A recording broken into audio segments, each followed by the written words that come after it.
overseas Filipino workers are our modern heroes. But heroes also need a hero like Irma Cosico, who is battling for the rights of migrant workers and their family. I was a child of an OFW.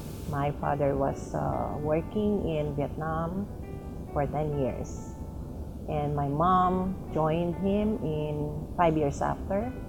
So I grew up with my spinster auntie. So very strict, but we have to study hard because we were taught that the only way for us to be together and for my parents not to leave was for us to get good jobs after graduation. It was a happy childhood, but some parts of it are not really that happy because I experienced Christmas not in December but in March. But all my siblings, we were all studying very hard. We were all scholars because we know that we are from a poor family, so we have to work hard. Yeah. So how you develop that long distance relationship with your parents? We just have to sacrifice not hearing from them for 1 year. Every now and then we would be getting mails, but you know, it's different because you cannot hear them. We did not have telephone at that time. So I experienced like counting the days. I have a special calendar, and every day that the day is over, I would cross it out. So I would count the days when my parents would be back. So it was hard. It was really very hard. That's why I do not want families to experience what I have experienced in the past. Yeah. So you're dealing with so many OFWs right now. Yes. So what's your best advice for them if their children here and they are working abroad? Yeah. Okay, it's different now because we now have Facebook, we now have Wi-Fi. So what I advise them is to continue communicating as often as they can with their family, especially with their young children. And when they start working abroad, they should have a plan, like 3 years or 5 years of work. What would become after overseas work? There should be something that the family is doing in the Philippines and that they are investing in. For example, a small business. What we are teaching them is that, you know, overseas work cannot make them rich. It is a business that would be growing, that could make them rich and be with the family for a lifetime. Are you happy being involved with OFW organizations? Yes, Rebecca. Yeah, yes, I'm very happy because I'm not looking at it in terms of myself, but in terms of the impact that we have created to the lives not only of the migrant workers but their families.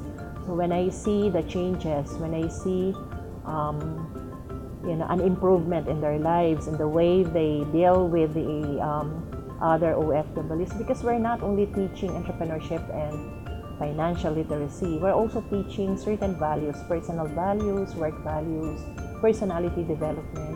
So if you can see changes in behavior, changes in the way they do things, changes in the way they think, then that's a source of fulfillment for me. I'm very happy. So yeah, so even if, you know, I could have become, you know, somebody in the academy, that doesn't matter anymore.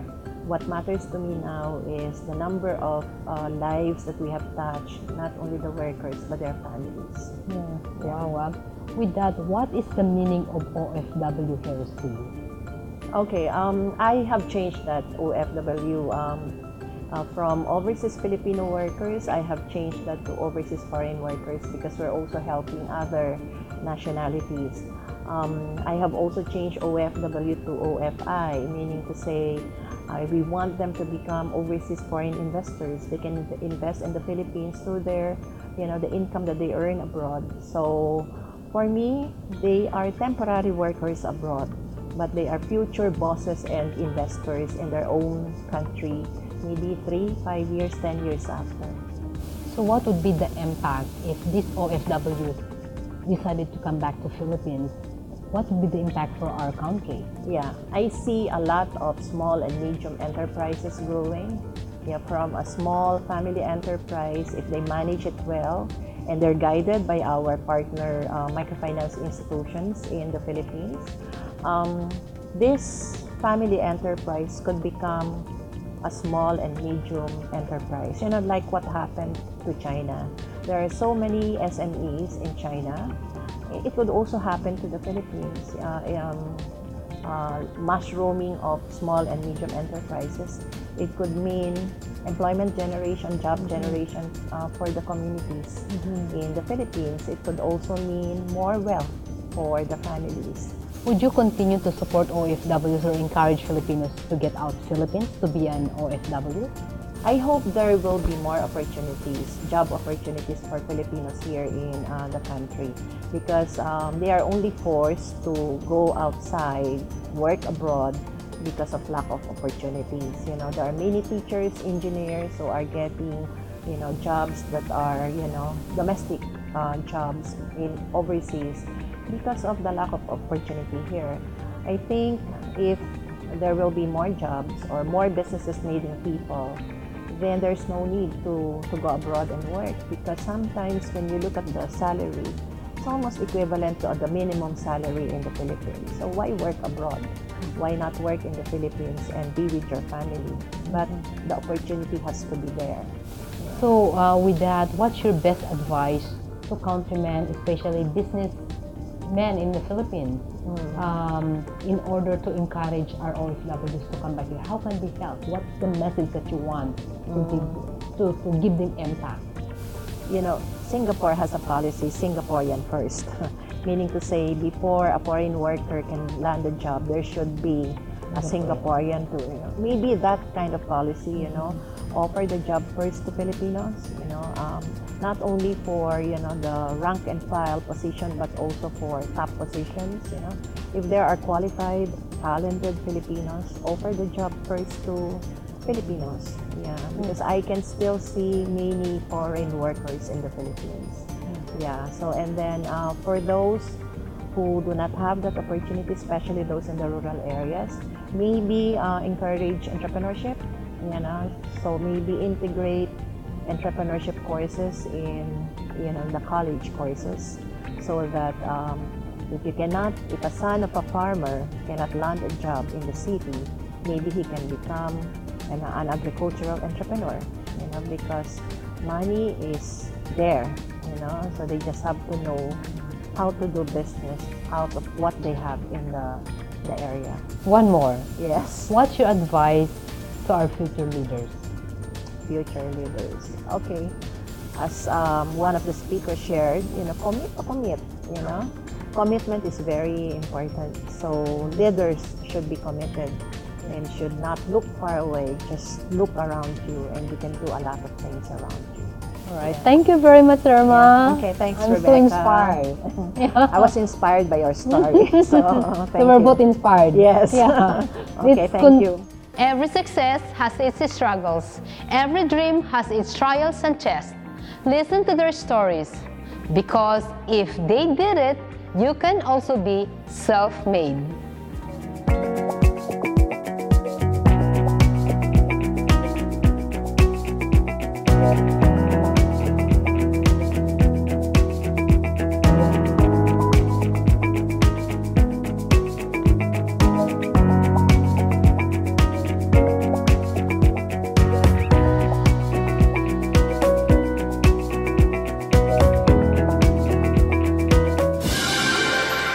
March would be another hectic month for the Asia CEO Forum. Don't miss the series of events featuring distinguished personalities in the business community of the Philippines.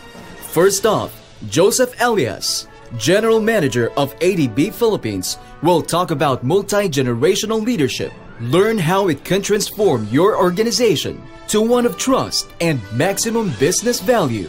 That would be on March 9th, 2016, Wednesday, 7:45 a.m. to 9:30 a.m. at the Discovery Primea Makati, Makati City. Meet the frontrunners of the Philippines Business Processing Management on the Asia BPM Summit, presented by PLDT Alpha Enterprise. with elite sponsorship by AIG, Aon, Aspen, JLL, Synchrony Global, and Wipro. Catch it on March 16, 2016, Wednesday, 9 a.m. to 4:30 p.m. at the Manila Marriott, Pasay City. And from Manila, Asia CEO goes to Cebu City, the country's newest epicenter of growth. Asia CEO Forum Cebu, presented by PLDT Alpha Enterprise, with elite sponsorship by JLL, brings together the business elite of the country's fastest growing economy. Be there on March 31st, 2016, Thursday, 12 p.m. to 1:30 p.m. at the Marco Polo Plaza, Cebu. This and more on Asia CEO Forum. For more inquiries, log on to www.asiaceo.org.